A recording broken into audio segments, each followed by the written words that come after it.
বন্ধুরা, তোমরা সবাই কেমন আছো? আশা করি তোমরা সবাই ভালো আছো। অনেক দিন আমি কোনো ভিডিও দিতে পারিনি শারীরিক সমস্যার জন্য, অসুস্থর জন্য।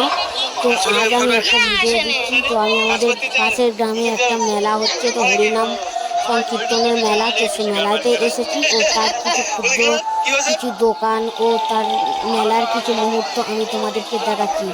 তো ভালো লাগেনি বলি একটু ঘুরে আসি, শরীরটাও একটু ভালো হোক, মনটাও ভালো লাগুক, সেই জন্য ঘুরতে এসেছি আমি আর একটা দাদার সঙ্গে।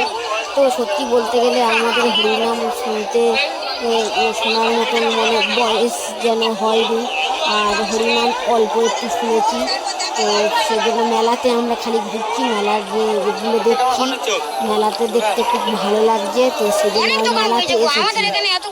তো প্রচুর দোকান এখানে এসেছে, তবে এটা কি বড় যে মেলা সেটা নয়, ছোট্ট একটা হরিনাম সংকীর্তন। এখানে খুব বিশাল বড় মেলা বলে মনে হয়নি, কিন্তু দোকান যা এসেছে দেখে মনে হবে প্রচুর বড় দোকান, এখানে প্রচুর বড় মেলা। কিন্তু এখানে হরিনামের সংকীর্তন খুব খুব মানে কম সীমিত সংখ্যায় লোক মিলে, গ্রামবাসী মিলে হরিনাম হয়। তো এটা আমাদের পাশের গ্রাম রাজারামঘাটে।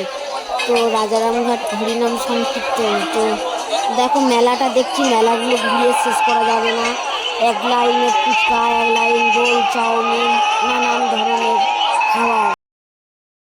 আর আমার মেলায় এই যে দেখো ঘুগনি দোকান বসেছে, তো ঘুগনি এখানে 3টে ঘুগনি দোকান বসেছে।